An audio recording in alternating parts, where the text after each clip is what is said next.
But Arsenal started like a house on fire. Signing number 2 for this new era. It's Judgment Day, people. Yeah! What did your boy tell you? It was never in doubt. Never in doubt. Don't believe in any luck, I believe I'm self-made, yeah. Hey, what a difference a year makes, eh? All that little compilation there, it was never in doubt, staying up on the final day, Premier League show, all that stuff, that's going to have to change soon. Someone's just put Take Us Home. This is the real Take Us Home. 13th in the Championship. That's where we're destined for. No, I kid, of course. If we get it right off the pitch, who knows? But listen, there is already nearly 400 people in the house, so big up to you all. Thanks all for being here. Please do smash a like on the video, subscribe to the channel, get your comments in, and of course hit the notification bell. Make sure you follow everyone else's respective channels and podcasts as well. All links to them are in the description to this video, so make sure you go on over. Detail, it says, so the Scream is going to go. Another relegation benefit, potentially. I don't know what it will be replaced by, but what a way to start us off. Look at this from Colin Kerwin. What a legend. He says, watch the lads warming up before the game was like watching Soccer Aid. If we didn't go down now, we would have had another year of this muck. So disappointed. See you all in Epoxy Bristol. Thanks for everything, Joe. Amazing work doing watch-alongs all season. Thank you very much for your continued support on this channel as well, Colin. You legend. Right, everyone's heard from me, and probably have all heard from you on your respective channels and podcasts, to be fair. But, Rocco, I'm going to come to you. I'm going to come to you first. You kick us off. How's your mood, mate? And I guess you were at the game yesterday. I mean, watching the game at home, the first part of it, all I heard was Luciano Becchio, Gaetano Berardi, all these. So you could just tell people were resigned to the fact. I mean, is it any wonder when you concede after 2 minutes? But what was it like for you yesterday, mate, being in the ground and stuff? Yeah, it was. It sort of fluctuated from sort of a bit carnival at times to then obviously, you know, giving the players their due shit when they kept conceding from the centre.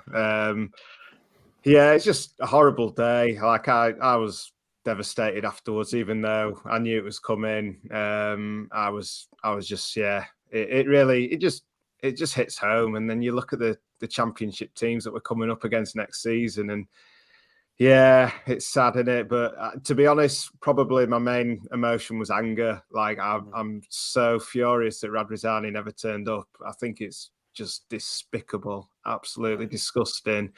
And then also, like, at half time, they didn't even put the halftime scores on the scoreboard. They had no announcer working. It's like all the rats had just left the sinking ship. Didn't tell anyone what the other scores were. I mean, it's just pathetic. Like, who are they trying to kid? Like, what are they actually doing? What is the game? They're just disgusting. Like, even, you know, Ken Bates would have come out and, you know, faced the music. Ken Bates would have slagged us off probably. I'd rather that happened, you know, than that, like, just slimy little weasel just hiding in Italy. Makes me sick, honestly. It's disgusting. It feels personal. I don't know what else to say. I just hate the guy. He has to go. He has to get out of the club as soon as possible. It's the least that he can do. Yeah, it's mad. It's mad, isn't it, Joe, when you consider we're sat here now over 24 hours after the event and still nothing. Like, nothing. He's happy being in Italy in car windows. He's happy to, you know, put together press releases for Sampdoria, and we've had nothing. And he still owns us, man. He's done an interview with Sky Italia as well, where he was all smiles the other day as well, face to face. And, you know, I think there was something came out today. I don't know where it was from. Some publication put something out today where they said, did a quote from Radrizzani saying, you know, even though our second offer for Sampdoria has been rejected, we still plan on going back where, you know, we're determined to fight for this. And my reply to him was, well, you could have done that with Leeds, couldn't you? You could have shown up on the final day. I'm not a fan for atting people, but every now and then, if it's big enough, like when Schroeder was going to be the manager, it was the only other time this year I think I've atted Radrizzani, went, just don't do that. Just don't do that. That won't end well. And then, yeah, today, and again, it was like, same as Rocco. it would have been very easy for Radrizzani to get a better reception if he had just modified little things that he has done. Like if he turned up yesterday, we might be talking about him a little bit differently. If he put some program notes in, if he'd fronted up, if he'd dressed the fans, if he tried, you know, Rocco's 100% correct in what he's saying. I mean, when you bring Kent Bates back into the conversation, but the conversation is, but at least Kent Bates would have ... You're like, how bad have things got if that's the comment? And you're 100% correct, Rocco, because he would have. It's exactly what he would have done. He would have been on Sky Sports the morning of the game, slagging off the fans, telling us their expectation levels were too high. It's just, I went past angry after Bournemouth and I got to resignation by the weekend. But after seeing his stuff, just get rid of the club. Just get rid of the club. Yeah. Sell it to whoever. I don't care anymore. Just sell the club and go. If this isn't where you're going to be, any version of any kind of partnership thing, there'll be protests outside the ground, as rightly there should be. It should be back to Cellino time and, you know, talking with our feet. But and Joe, as you said, opening this can all be turned around pretty quickly in a couple of weeks' time if smart decisions are made off the pitch in the next 2 weeks. Any longer than that, it's going to start getting, you know, antsy again, and then we're going to go into a pre-season where we don't think the pre-season's been done correctly, or we're too late with our transfers and too late with our pre-season. Then we're going to start the season and we start flat, and it's the fans will be on the man, whoever the manager is back, or the club straight away. And it's next 2 weeks are massive to make some smart decisions, and I don't trust him to make any more smart decisions. No, I agree completely with you. I did a video earlier on and checked out, and the season starts on the 4th of August, which is a Friday night, which you can guarantee Leeds United will be on Friday night as the curtain raiser for the Championship season. Away to Swansea. Something like that, mate. Plymouth or, you know, something like that. But yeah, I mean, it's only like 6 weeks away or something like that, which is mad. No, not 6. Yeah, 6 weeks. 10 weeks. 10 weeks. What did I? 10 weeks, yeah. 2 months. Sorry, 2 months. 2 months and 6 days. I don't know. That's where the 6 came from. To be precise, 2 months and 6 days. Yeah, which is insane when you think about it, especially when you consider the absolute upheaval that's going to happen at the football club, because in that time we need a director of football, we need a manager, we need players, and there'll also be a lot going as well. So it's like, what's it even going to look like? Kate, there's been a lot of chat over the last couple of hours about what Big Sam's had to say. I know where my head's at with regards to Big Sam. Do you want him to stick around at all, Kate? What do you know? What's your general thoughts right now?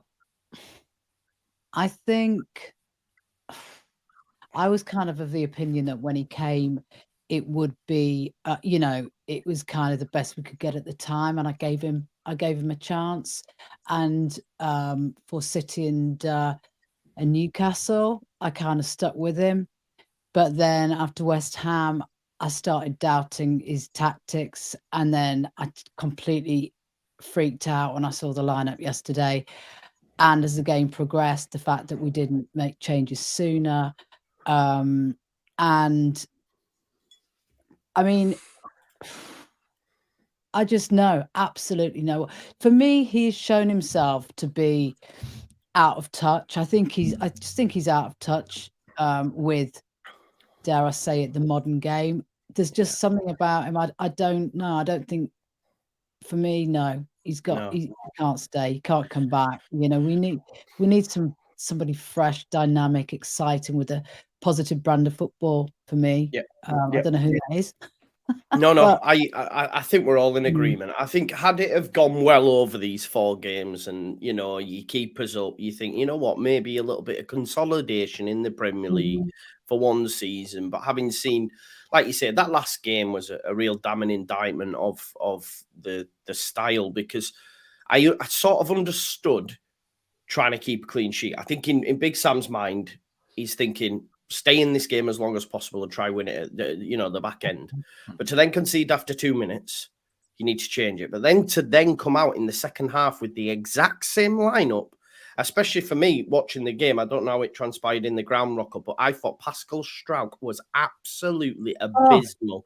And I just thought, all you need to do there is bring on Nonto and put Vobra at left back and go with a 4-3-3, because we're losing 1-0. And he didn't do any of that. And then Pascal Struijk gifted Spurs their second goal, Rocco. I know he wasn't just the only one, but the whole lineup, the game, how it unfolded. I mean, it's funny when you think like you come out and we concede within the first 2 minutes in the first half, 2 minutes in the second half, 2 minutes after our goal was scored, and then 2 minutes before the end. And that just shows the level of concentration, you know, where these players' heads were at, Rocco. It's shocking, really. Yeah, to be honest, it's laughable, you know, to concede within 90 seconds, having picked like 7 defenders or whatever. It's embarrassing. And then, you know, and then he's not even had the nous to change it. Like you say, you know, he's clearly fell for the facts that Spurs have led from the beginning. So they've sat back. So has he gone into halftime thinking that we'd done all right then? Like, it's just nonsense. And then the exact same thing happens again. Like, I mean, that is the time to laugh. Like, otherwise you'll cry, because it's insane. And I mean, when we appointed Allardyce, and after his first press conference, I was demoralised. Basically, I thought he's just a parody of himself. You know, out of the game for 5 years. Apart from that stint at West Brom where they got 26 points, one of the worst teams of all time in the Premier League. And he did have them for most of the season. You know, he didn't come in at the end. He had them before, he took over before Christmas. He must have had over 20 games. And yeah, he's been a disaster. He's failed in the fundamental thing of instilling some hope and belief in the team. I think they all gave up when he came in, really. Like, I didn't actually see the City game. But, you know, by all accounts, it could have been on another day, 5-6-0. You know, we came out of that with a narrow defeat. And then, you know, Newcastle, that was a pretty decent performance, to be fair. But, yeah, after that, West Ham, and then today, just pitiful. So, yeah, he has. There can't be any question for me. He needs to retire immediately. Definitely. We have had a super chat coming from Abdul Rahman Al Khalifi. Says, no matter where we play, always love and support Leeds United. I think, that goes without saying. And I guess when you can actually sit now in the cold light of day, when, like Rocco's mentioned, that City score as a Leeds fan and trying to keep the faith, I'm saying to myself, oh, well, we had City keeping it in the corner, trying to think. But when you actually finish the season and can look back at it now, knowing it's done, and you think, yeah, we could have been absolutely battered that day if Haaland had his shooting boots on, and we'd have all been looking at it totally differently. It's mad. Jer, over the last couple of hours, we've seen a lot of players as well now. It's all coming to light that certain players have release clauses, and there's going to be such upheaval at the squad. I've actually took real umbrage with Brendan Aronson. He's going to be assessing his options, because I'm like, listen, I get Jack Harrison, but don't you be assessing your options. How dare you say to us that you're going to be assessing your options? It's a disgrace, isn't it? Oh, for me, yes. And people are saying, well, you don't want him here. Why are you angry? And I'm like, that's not the point. It's the point that he feels that he can be assessing his options. Like, it's mad. Listen, it's like Jesse Marsh, though, isn't it? It's like Jesse Marsh with turning down the Southampton and the Leicester job. Yeah. Well, he's been linked to Monaco. He's been linked to Monaco today. I mean, I don't know what's going on here. Do you know? I genuinely don't know what's going on. I tell you who's got it right, if anyone's ever seen any of his sound bites. Simon Jordan hits every single nail on the head when it comes to this football club. Yeah. He hits every single nail on the head when it comes to Radrazani and this football club. It is insane. Yeah. Joe, do you have any confidence any of the better players, if you like? And I guess we're talking about the likes of the non. Because for me, I think about the Championship. I'm not as downbeat as everyone in terms of this squad's terrible, because I think if you keep Nonto and Somerville, they're the best two wingers in the league for me, close to. So it's like there is reasons to be positive going into next season, but are you confident we keep any of them, Joe? No. No. I think they're probably the first ones to go. I think because they've got youth on their side. They're young. They're now proven entities in the Premier League. They've had a season under them. Nonto faded away a little bit, whether it was confidence or he was carrying the injury that he picked up in Italy and then having him playing for a while. Maybe that affected him. Maybe there's a worse injury there than we actually know, because Big Sam was all about, you have to play him, you have to play him, you have to play him.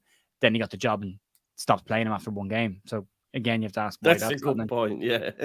You have to ask. I keep going back to this. I mean, I know I'll answer your question in a sec, Joe, but just kind of roundabout way. Yeah. Everyone keeps talking about managers.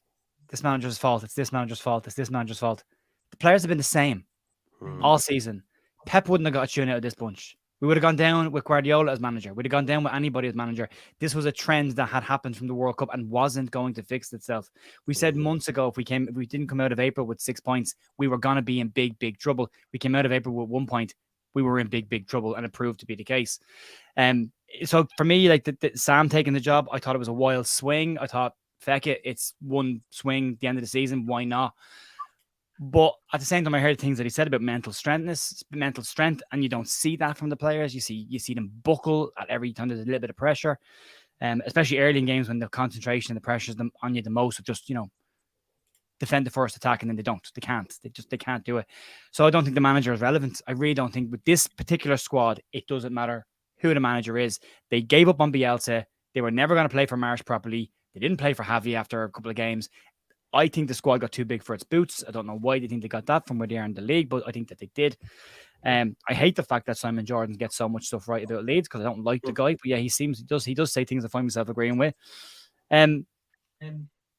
But when it comes down to the players, then it's like, well, there's a couple I'd like to hang on to. I'd love Nanto and Somerville to stay, but I think they were the first that's picked up by Premier League clubs. I think they'll look at them and go, yeah, we can give them game time. And probably not top 6, but just below that, maybe. I think you might see West Ham or the likes of Fulham that nip in and try and grab 1 or 2. But they're Premier League clubs. They're going to do that now. They can. The other thing about the release clauses is someone has to pay the fee that's agreed in that release clause. It's not you're free to leave Leeds. Anyone can have you. There's a 30 million release clause on Patrick Bamford's contract from last season. That hasn't been changed. So unless someone pays 30 million for Patrick Bamford, his release clause isn't activated. It's only temporarily activated until they hit the fee. The club have to agree to reduce the fee and let him go for a different fee. But it's in the club's hand to agree to that. And I don't know if they will do that. I've heard they want to keep Adams. They want to keep Nanto and Max Fober. I think that's a sensible 3 to keep. I could see Adams leaving in the morning. I think he probably won't be one of the first ones to leave. But it's this whole thing about what are you doing down on your honkers in the middle of the pitch crying and like Cock yesterday looking really upset. Like you've been talking about leaving for months, pal. He don't want to be. And McKennie wiping, sort of doing a dab in his eye. And then as soon as the season's over, it's like, oh, we're all off. And like, well, why are you crying for? Like, why are you getting upset about this if you're leaving in the morning, if you're going to be gone next week? This clearly doesn't matter to you. Because if it did matter to you and you were that... And I felt really sorry for Jack Harrison yesterday because I thought he really did work his backside off and try to do something. And again, over the last 8 games, we just didn't give him the ball enough. When he did get the ball, he did something, and we just didn't get the ball to him enough. But then you look at Jack sitting on the bench, and he's upset as well, and you're going, you could stay for a year. Like, you don't have to leave. You've all earned a ton of money. It's not like you're going to be... It won't, though, bro. No, I know, I know that, but my point I'm making is... I don't even want to stay, Jed, to be honest with you. Because some of them would in that division because they get not all of them, but I'm talking about the ones that are upset particularly. Jack needs to go. Jack doesn't need it. The championship. Are you mad? No, listen. Okay, man. Because he's stale at Leeds. He needs to go and get a fresh start for himself. He needs to go. He's so inconsistent here. He's always been inconsistent. He's let a lot of these players down. The fact that the club's been run like a basket case. He needs to go. I don't want him here. We need fresh legs, fresh blood. Sick of it. What do you say, Joe? I can't remember now. What did I say? He's always been inconsistent. Yeah, Jackie's always been inconsistent. Jack always starts the season really well, goes out of form for a bit, and finishes the season well. He's done it for years. He's like just every time there's a bit of pressure on him.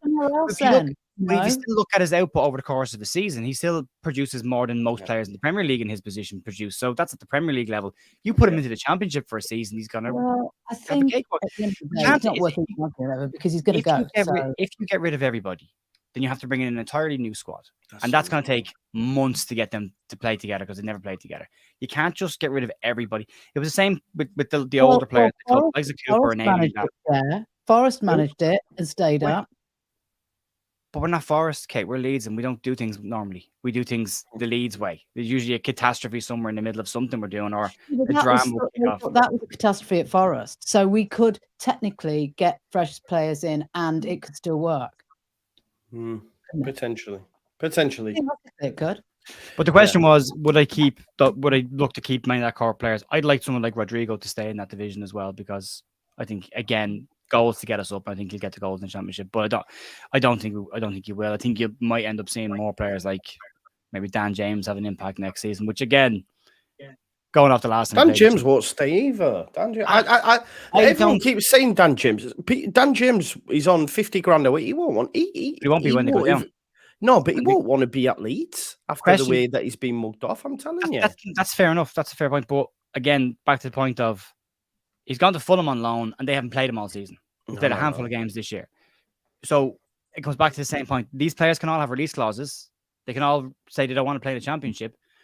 But where are they going to go after the season they've had? Who's going to invest in them? Which club is going to give them what they're looking for? And if it's a team at the bottom half of the table, you're going to look at these players going, well, they don't have it in them for a relegation fight if we end up in that position again. So promoted teams aren't going to look at them because they're going to go, well, 2 seasons of back-to-back failures from this group. I'm not going to buy that player. I'm not going to risk my money on that. So you might end up in a situation where you're left with players you don't want, but they're there. They are there. Yeah. It's not just a door open and the pigeons fly out of the barn. Like it's not one of those. Like someone has to actually go and go, I need him and I want him. Yeah. But I think that's my biggest concern. Like getting rid of the players. Like that's not an easy job. Like moving players on isn't easy, especially these shit ones. You know, this is the thing. It's going to be a fire sale. Like we're going to be trying to give players away in a few weeks' time if we don't have takers for them, and they've already said that they don't want to be here. There's going to be a lot of players in that position, I feel, and we're going to be left with basically the players who aren't good enough to get an opportunity somewhere else, and that don't even want to be here, that don't have the hunger for the Championship. That's my main concern. If we find ourselves in that position, that's bad. I think that's the case in point, isn't it? I think you bang on, Rocco, because I said this. Everyone's like sell everyone and do this, but there needs to be a little bit of realism about it as well. And some of them will have to stay. Some of them will have to stay. Mm-hmm. The ones that everyone wants to leave, which are the majority. I'm okay, but I know the majority of fans will say Luke Ayling, they'll say Adam Forshaw, they'll say Liam Cooper, and they'll say Pat Bamford. They will still be Leeds players next season, I'm telling you, because I think they won't be starting though, Joe, right? No, I would hope that they wouldn't be starting. For every position, these guys need to be backups. Yeah, and that's the point I agree with. I wouldn't be getting rid of those players. I would be keeping them around the club because you may have to rely on kids next year, and you will need experience off the pitch and in the dressing room and around those players. But I also agree that they shouldn't be starting next season. But I would think it would be very naive to get rid of the experience that's in the club next year. If you're going to rely on a U team, they will need those players. Yeah. And what about the negative? Sort of negativity and toxicity in the dressing room, which has allegedly been sort of started by some of these senior players. You know how I'm talking about, right? We don't know what's gone off behind the scenes, do we? But the whole place stinks. Let's go on, Kate, if you want to get something off your chest. No, you were just saying that because you were like defending Paddy again, Joe. I'm not defending Pat. What's been said about Pat? Go on, tell me. No, it's just the toxicity in the dressing room. He's got a lot to do with that. Rumor has it. Well, I'm good for young kids coming through. 100%. But what I will say, I have been an advocate of Pat's, but I did say when he came back into the side, he could score every single goal in every game over the last 10 games and keep us in the Premier League, and I still want someone starting next season ahead of Pat. He's done his time. He's had one profitable season, and he is now done. Yeah. But I still think they will keep him around the place. It'd be great to keep Rodrigo. It's not going to happen. I think so. I think Rodrigo's on too much money. Yes, it'll drop down, but will Rodrigo accept to drop down 60% from 100k a week? I'm not too sure when he could probably, Atletico Madrid will link with him. Aston Villa have been linked with him. Rodrigo will move on. So, you've got Rutter. Graham Smith makes a good point about him potentially being loaned back out to Europe somewhere. Look, that's another thing, actually, just before we look ahead to the future. The fact that Big Sam said that we don't have a striker, and then he threw Rutter on the pitch yesterday, it smacked of Bielsa and Izzy Brown, if I'm being totally honest. Like, what are we doing here? Like, what? And do you know what? The thing is, Izzy Brown came on and did nothing. He took a poor free kick.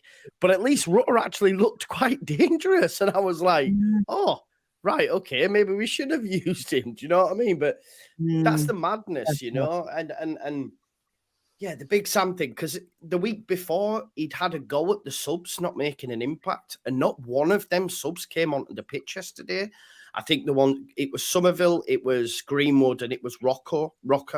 I always say Rocco when he's on here. But it was them three subs. Yeah, it was them three subs, and then if you think yesterday, none of them made an appearance, and I just think that's a little bit hamstringing yourself to try and make a point or something on the last game of the season. It made no sense because Somerville probably should have been used yesterday. He could have given us something, you know.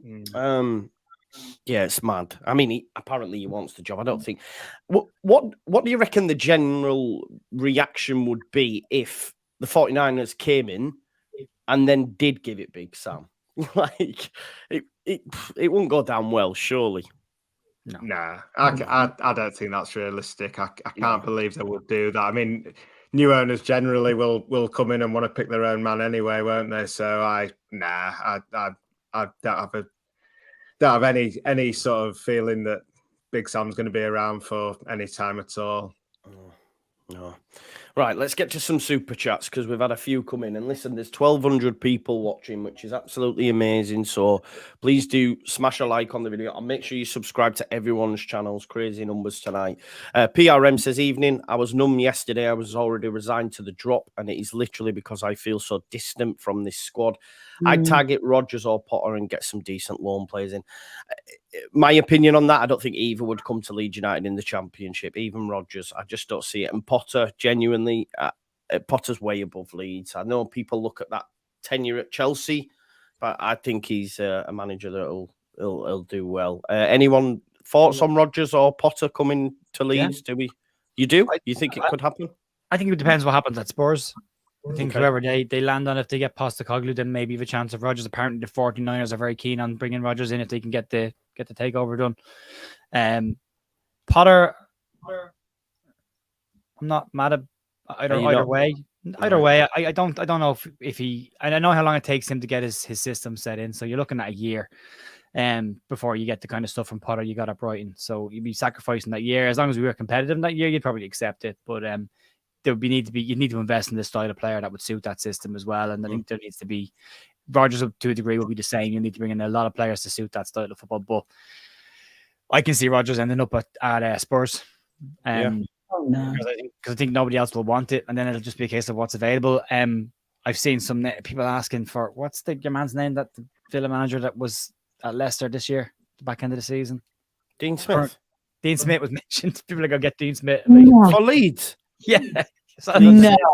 I was like, and then I saw Charlie Taylor's name mentioned as a signing. He's going to we're back to these, are we? We're back to people who know 4 names of footballers, and I'm going to dig them up every time we need to sign somebody. No, hopefully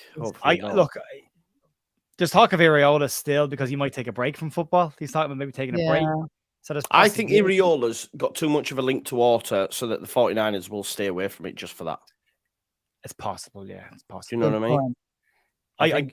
If it's somebody said Big Sam, I did a stream last week and somebody said Big Sam for director of football, and I kind of went maybe because he'll remove the bullshit from the club, and then he's always had an eye for a player. He's always signed decent players, like when he has had money at clubs, But, it's been mentioned there. My preferred option would be throw some money and get Corberan. I'd love Corberan back at Leeds. I think it's just, he knows what the fans want. He knows the style of football the fans want. He had a Huddersfield team punching miles above its weight. And when he left, we saw what happened. He had a wobble with West Brom after we were linked with him, which was to be expected because Areola also had a wobble. And so did Slot. They all had a wobble when clubs went sniffing around them mid-season. So, it seems to be embedded in now at West Brom, Jeff. What do you think? Nobody's that embedded in anywhere, Kate. As long as you throw a big bag of money at them, all of a sudden people can change their minds very quickly. So, there's no loyalty in football, and that's been proven. So, I think the big thing is we need to attract a top manager or a good manager.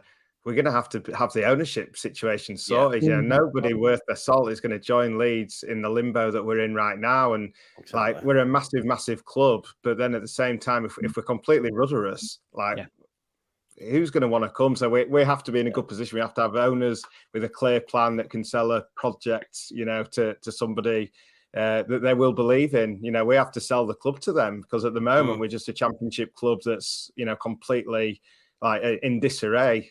So that has to be changed for us to be able to get a good manager. And that's another worry of mine. How long is it going to take before we're in that position? There's two separate stories doing the rounds today. One that says that the 49ers deal is done, but that there's basically sorted out. It'll be within 2 weeks. Somebody, what's his name? Sam Matterface. That's it. I had Marshface in my head. I was going, his name's not Marshface, but it sounds like Marshface. Matterface, he said that it'll be done within the next 2 weeks. Radrizzani has told him by the 14th of June was But by that day, so within the next 2 weeks, essentially. And he said he had spoken to Rads, so he got that information from him. So he's not coming back. So that means if that can get done pretty quick in the next 2 weeks, there's still no reason why the 49ers can't be going out trying to line up managers and talk to people, because there's still 44% owners of the club. There's 2 of them on the board, so they can still do that. You've still got a chief executive officer who's working the club in Angus Kinnear, so stuff can still be done. You've still got a legal team that's there, so things can be done. There's still a scouting network there, although doesn't have Victor in charge of it. There's still a youth development officers there. There's scouting networks there, so players can still be brought in at certain levels. So the club still can go forward. You're just waiting on who is the person that's going to sign off on the check at the last minute, who's going to be the last name on the dotted line. So you could line everything up, get the takeover done, and then go through with all of the stuff. You know, we've seen that happen before. But then the other story that's going around is the takeover is miles off, that it's not done and that it's miles away. So they're massively conflicting reports. They're both either end of the scale. I'm believing Tony O'Shea said there, TalkSport pundits are not credible. I would have to agree with that probably as well. No, but no. What I will say on the Sam Matterface stuff, he is, you know, a commentator. He does speak to and interviews managers after the game, and I do think what Sam Matterface will have heard from Sam will be bob on. To be fair, whether or not that transpires, because we know in the past couple of hours, Radrizzani's bid has been rejected, hasn't it? So we don't even know there's protests outside Sampdoria at the moment, though, and apparently there was protests outside of the shareholders meeting when the news came out that the bid had been rejected. Right. A guy contacted me on my channel from Sampdoria fan. He's been back and forth asking questions about Rads, and he said, as bad as you guys think, and I think you might have an issue with the guy, a personal issue with him. He's better than what we have, and I said, yeah, he is, but he is ultimately still out for money, and ask AC Milan about that. That's what they're all there, right? PRM goes on to say, I target Keane Lewis. Potter did well at Hull. Jed Spence on loan. I think Jed Spence will buy Jed Spence. I think he'll get maybe a Premier League move. He's still at Spurs, new manager coming in. I think he's just on loan at the minute. I'd love Lewis O'Brien, to be honest. But I think, you know, we've got to remember there'll be Luton, the Sheffield Uniteds might be looking at the likes of Lewis O'Brien, because they'll need to bolster out their squads, and ultimately they can give Premier League football now, can't they? So it's going to be, there's going to be many twists and turns. Isaac says Jack will tear the Championship to pieces, but no chance he'll stay. Then on the flip side, Magnus says Kate is spot on regarding Harrison. Genuinely splits opinion. Thank you. He always has done. He does split opinion all season. Yeah. Gazork says, hurry back Leeds. They are a proper club. Don't take 16 years from a Villa fan. Carl says, we've been like Boris Johnson this season, sinking. And Isaac says, I'm really looking forward to see Creswell solidify his place in the heart of our defence. He's not the finished article as of yet, but he'll do well, I reckon. Love you, Kate. Keep your chin up, love. There you go. A lot of love for Kate. Just on Creswell, I am really excited to see him on the right side of our defence. And I genuinely would just give him the captain's armband and say, you're here now for the next 10 years, you know, and get this, you know, he'll really give us something, man. Anybody? Was there a question? I can't wait to see him back. I can't wait to see him back. Right back, and Luke Ayling on the bench. Yeah, absolutely. I think he's great. He's done fantastic at Luton, Millwall even. Millwall, yeah. So yeah, Like you say, Joe. God, it's late. Sorry, it's Saturday morning. We're both bald. We're both bald. It's cool. Yeah, We all look he's the been same. really well. He's been out injured, but yeah, I agree. Yeah. It's funny actually. Have you seen the Paddy Power dramatic reading of Leeds United yet? Oh, have you not seen it? The video. You need to watch it. It's brilliant. It's like a 5. You've seen the Paddy Power dramatic readings before of the tweets and stuff. Fan denial, yeah. Yes, exactly. So it starts with Sam Allardyce saying I'm better than Pep and Arteta, and then obviously ends with us being relegated. But on one of the bits, it says, I guess the Leeds United fans have took it well. And then it shows a clip of the South Stand where they try to get on the pitch. And then someone says, they're all bald. Do they all put them in one section? And then someone says, you would lose your effing hair if you supported this football club. It's just brilliant. We've had another come in. Mook says, hi, Joe, guys, and Kate. Hope you're okay, hun. Sad seeing you upset yesterday. Sad day times. Hope you can turn it around in 10 weeks. Yeah, you got a little bit emotional, didn't you, Kate? I had a lot of messages actually saying, is Kate all right? How have you got over it in the last 25? Have you processed it? Are you ready for the championship? Do you know, I'm still really upset. To be honest with you, and I'm not going to sit here bawling, no, but that was like, just after, I was just so upset. I couldn't believe it. I think, like I said, you know, the way and the manner in which it happened yesterday was just awful, really awful. Just so meek on it, and the way that we went down, because that was the frustrating thing. Like, this was a Spurs side that hadn't won away since January. This was a Spurs side that had lost to 3 of the bottom 4 teams away from home. Then Leeds United, obviously. But not us, Joe. But not us. they stopped that rut. On the final day, Leicester beat West Ham 2-1. Everton beat Bournemouth 1-0. And even Southampton get a 4-4 draw with Liverpool. And we get spanked 4-1 by a terrible Spurs side. Harry Kane aside, defensively, they are so bad. Davison Sanchez, Emerson Royal, they were all over the shop. If we had half competent players, we could have won that game. I genuinely believe that. But how many chances and corners as well? But it wouldn't have mattered ultimately anyway, because Everton won. So we still would have gone. No, down. but still, mate, that's not the point. It's all right. We got beat. It doesn't matter. I know what you're saying. You want to see a bit of heart and a bit of fight from them. Mate, they haven't had that all year. Like the goals we conceded yesterday, we have conceded all season. All season. Yeah. The little pullbacks to the back post player coming arriving late in the box. That one, the spare man over on one side of the pitch as they pass the ball across the back four, and you're going, there's going to be a player on his own, isn't there? Yeah, and he goes and scores. You know, leaving the most dangerous man in the park completely free on the edge of your box, and then going and then standing there. There was the one that annoyed me the most was Lucas Moura's goal, because outside of Cooper, nobody made a genuine attempt to tackle the guy. Robin Koch tried to half intercept the run, and then did this, and then you're outside the box, grab him by the neck, you know, just pull him down, give away the free kick. What are you doing?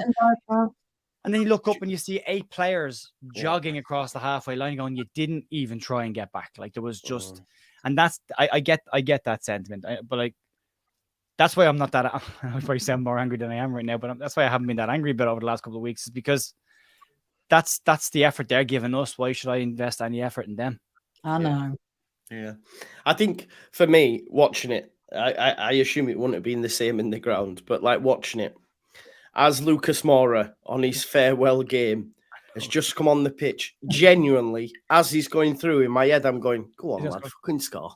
Go on. Because it was that bad and that embarrassing. I just thought, yeah, go on. Go on. All of you scored. Just run through us, man. Go on. And I was just like, I can't be asked for this anymore. And like, just seeing him put it in the back of the net, a little part of me went, right, well done, mate. Fuck them. You know what I mean? Say bye to your fans properly. Man, it was, it's just so... I found a way yesterday of dealing with it, of each of the goals, because after the second goal went in, I stopped being annoyed because I had my live score app on and I had highlighted all the games that I wanted to get alerts from. And then it took me till they'd scored 2 before I realized BT Sports was about 5 minutes behind the actual live game. So I got goal alerts before they actually went in. And so I looked at it, went, it's 3-1. And then I looked at it, I was like, oh, it's 4. No, it's not. It's like, it's Lucas Moura. He's not on the pitch. He's like, oh, hang on. There he is. So, and by the time the ball went in, I was like, yeah, new. So what? Move on. But it's mad. Do you know what really set the tone? And I don't want to upset anyone in the chat, because I do feel like this player, as bad as he's been, for me, has become a bit of a scapegoat, and a lot of that's because of what's gone off on social media. Weston McKennie's come a bit of a lightning rod for the fan base, and I do think it is a little bit unfair. Seeing a picture of him yesterday on the train, and he was getting stick for getting a train home, and I thought, well, what do you want him to do? Stay in Beeston for night? I just didn't understand it. But Rocco, the tone was set in the first 30 seconds when he passed a loose pass, like in the centre of the park, and I just knew at that point, I went, oh my God, just piss poor, wasn't it? Yeah, absolutely. But I'm like you as well. Like I didn't join in with the chants against him. I thought it's a bit harsh, really. I don't see that he's putting much less effort than anyone else or being any worse than anyone else, to be fair.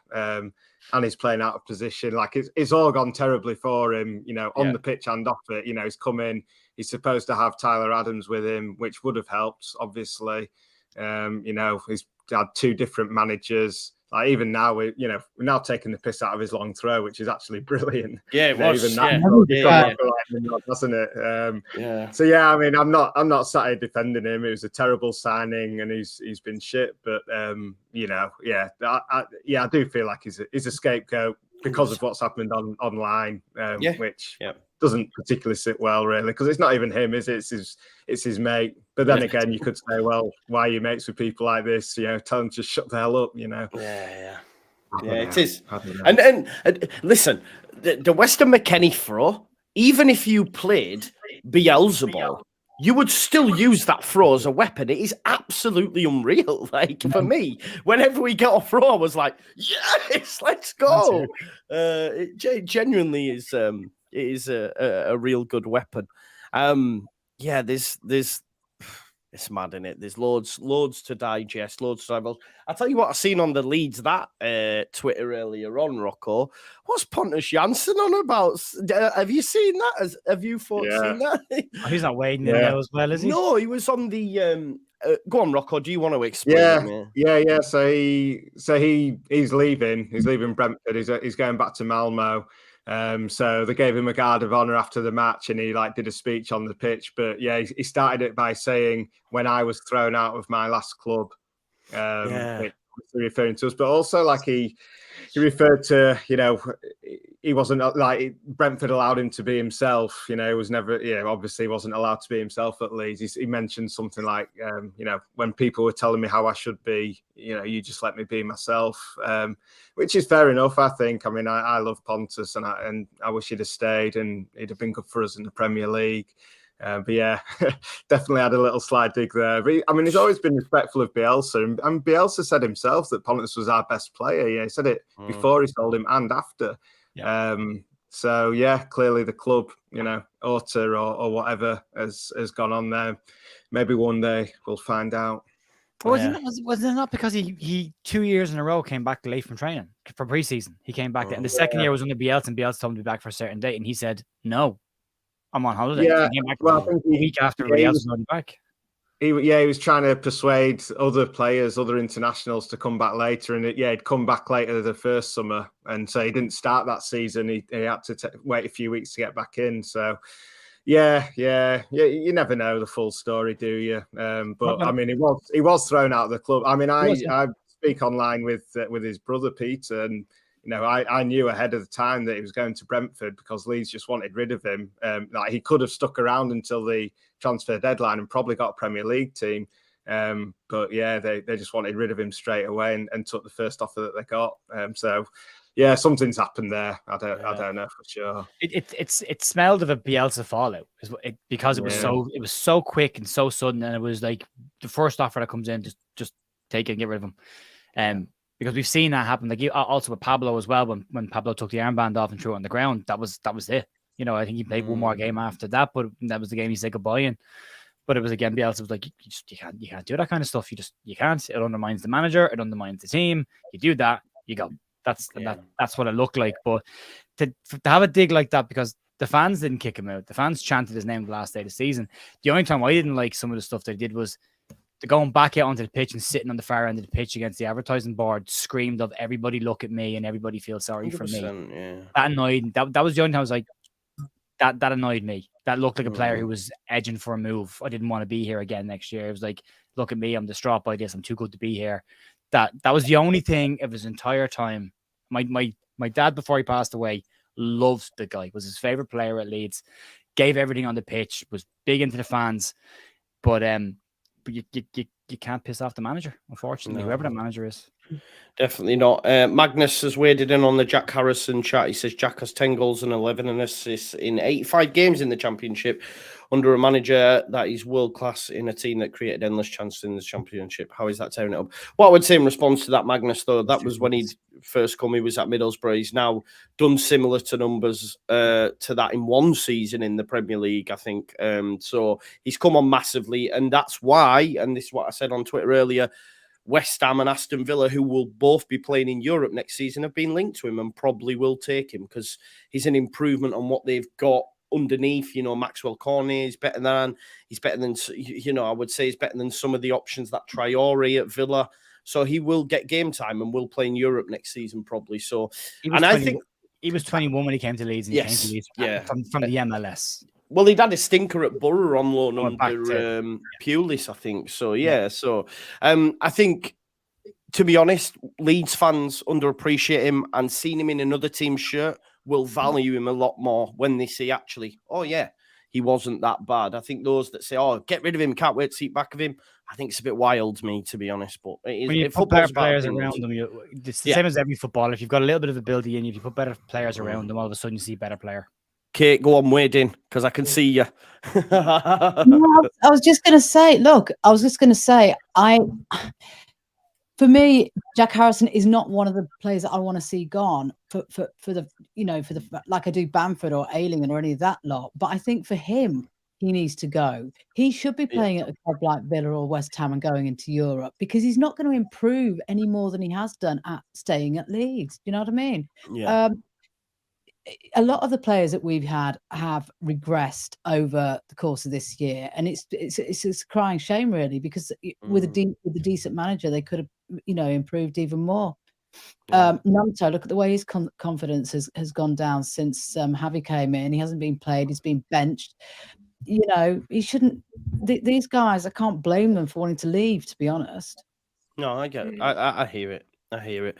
Isaac says, after yesterday's performance, I started thinking, why not only sign players from Leeds, develop them into stars? Bilbao does this transfer policy, by the way. They do only from the Basque country, right?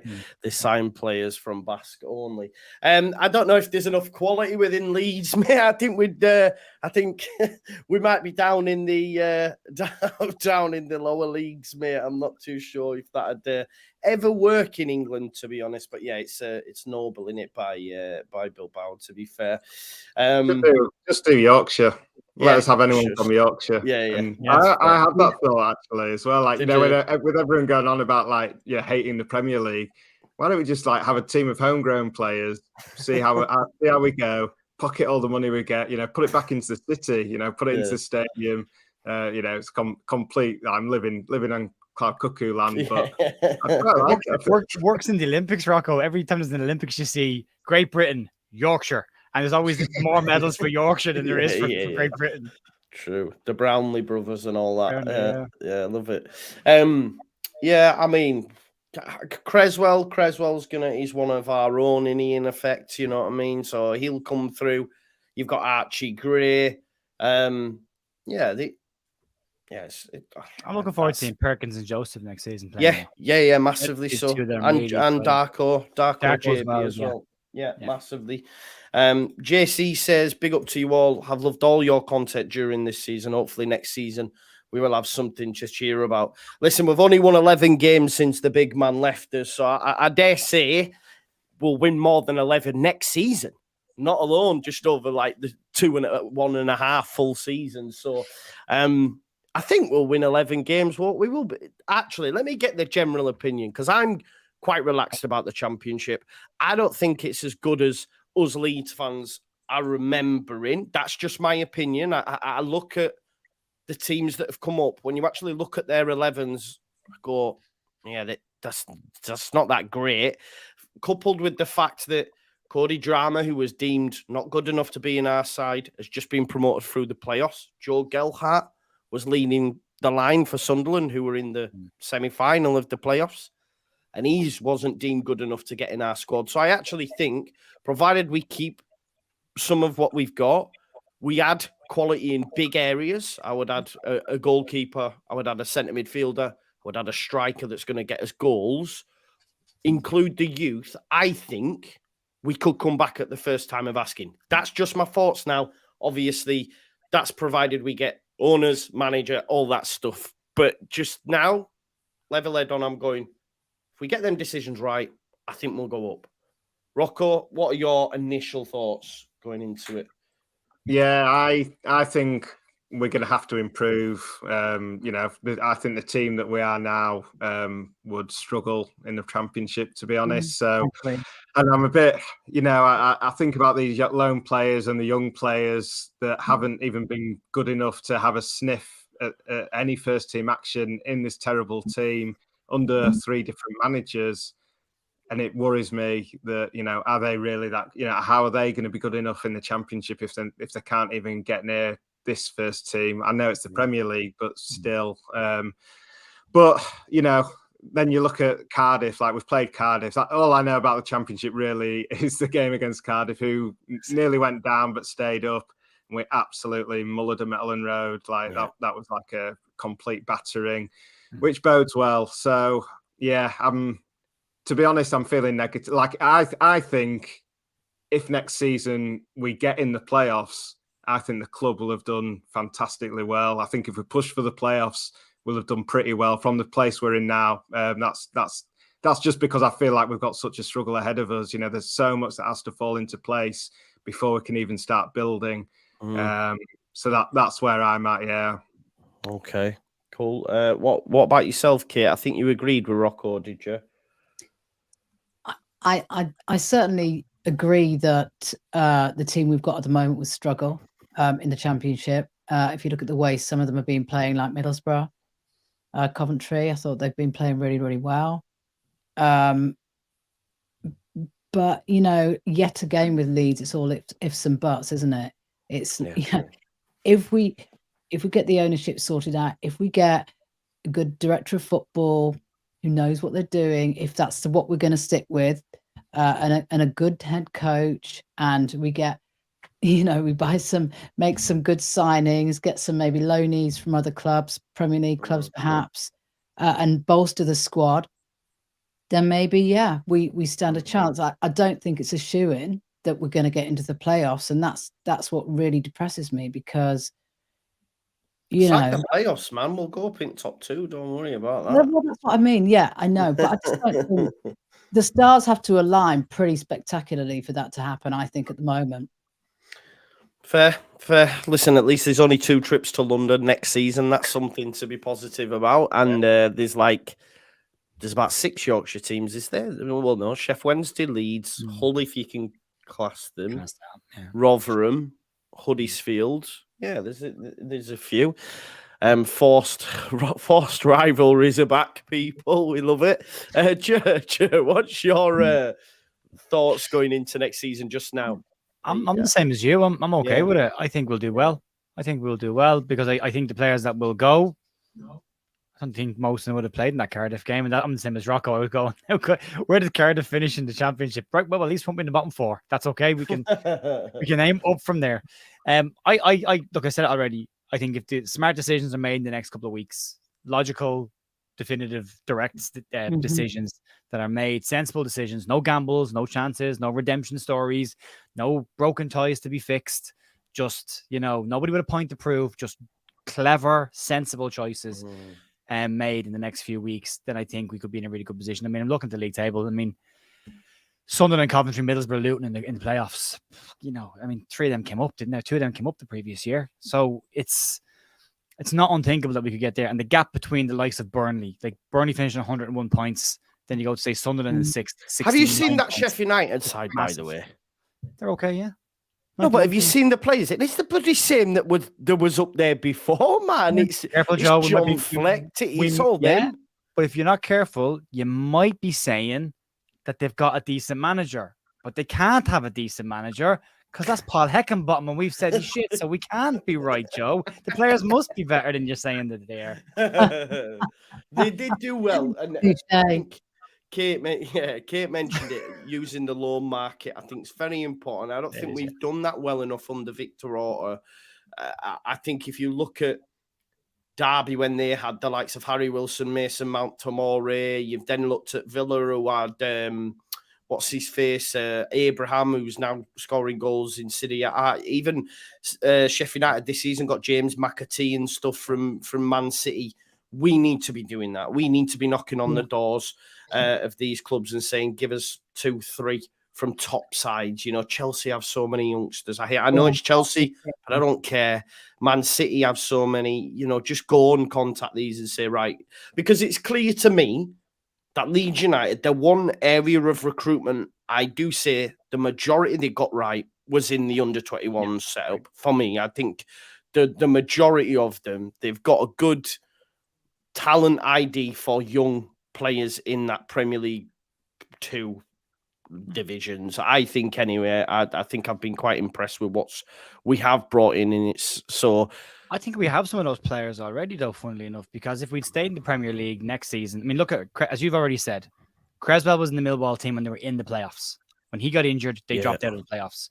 Gellhardt was in the Sunderland team who dropped out of the playoffs but got back into it. He finished the season really well. Drama was at Luton, who were in the playoffs as well. There's 3. Next season, you would need to be looking at Leeds bringing in better quality players. If Leeds had stayed in the Premier League, then Leeds are bringing in better quality players, and these players could go out on loan for another season.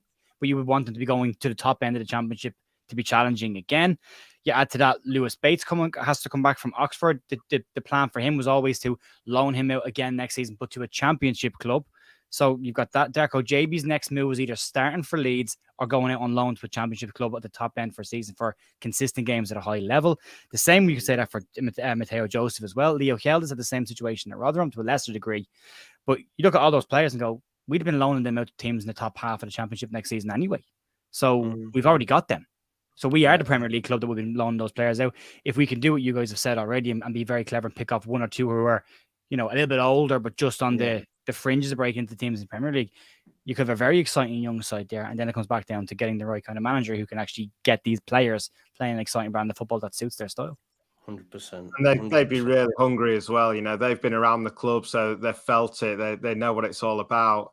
And then they getting the chance all together. You know, that could be a good concoction. You know, that could work with the experienced players and some good signings. Fingers crossed. Make me feel a bit better. Experienced goalkeeper, experienced centre back, experienced head midfield, and an experienced striker. Get the spine of that team right. Yes, you could be fine.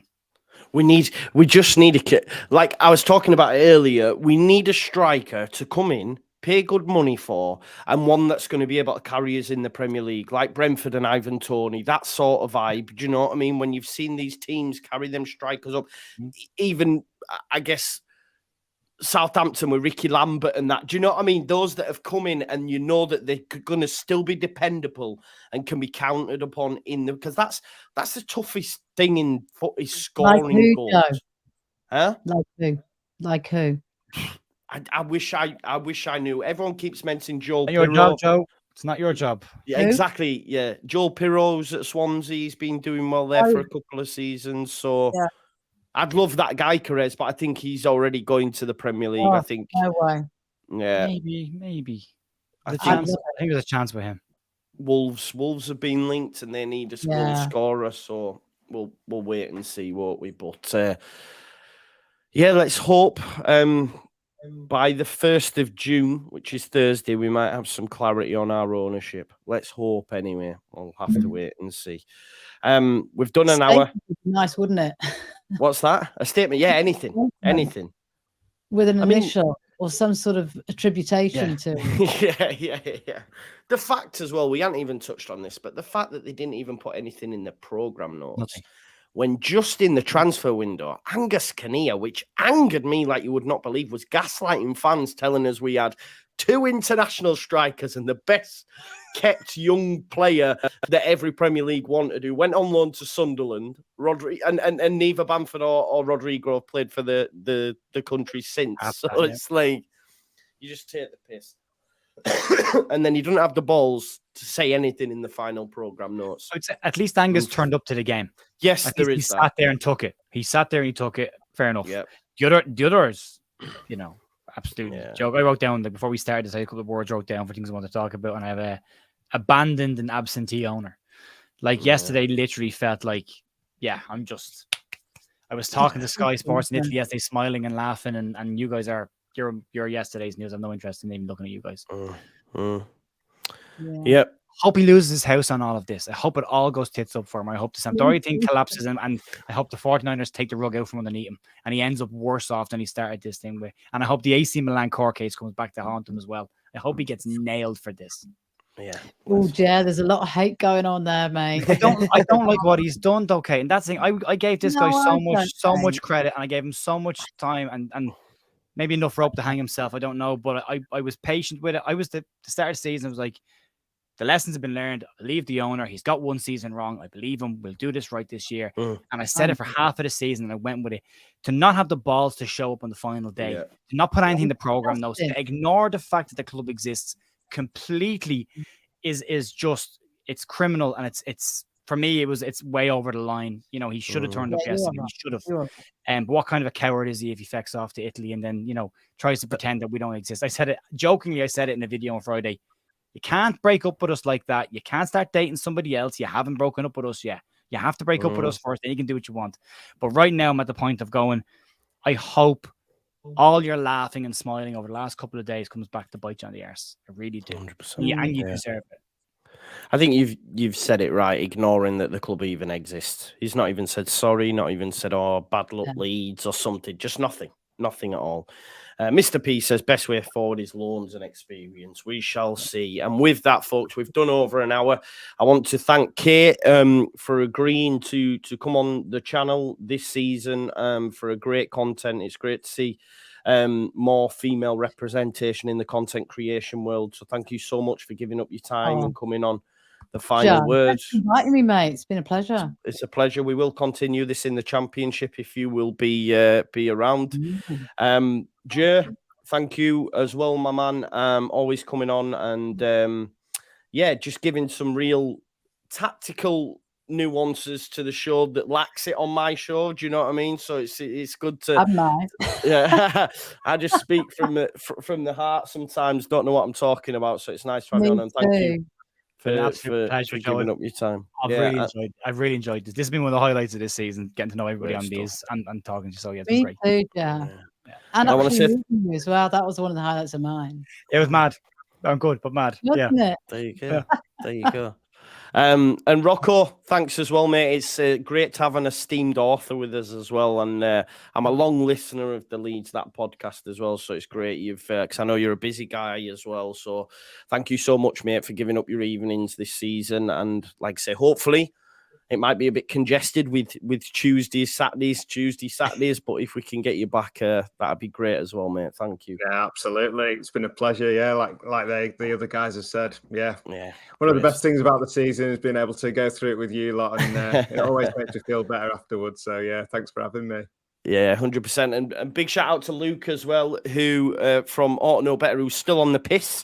By all accounts, he's literally been on the pitch since. He's maybe had a couple of hours and gone back out.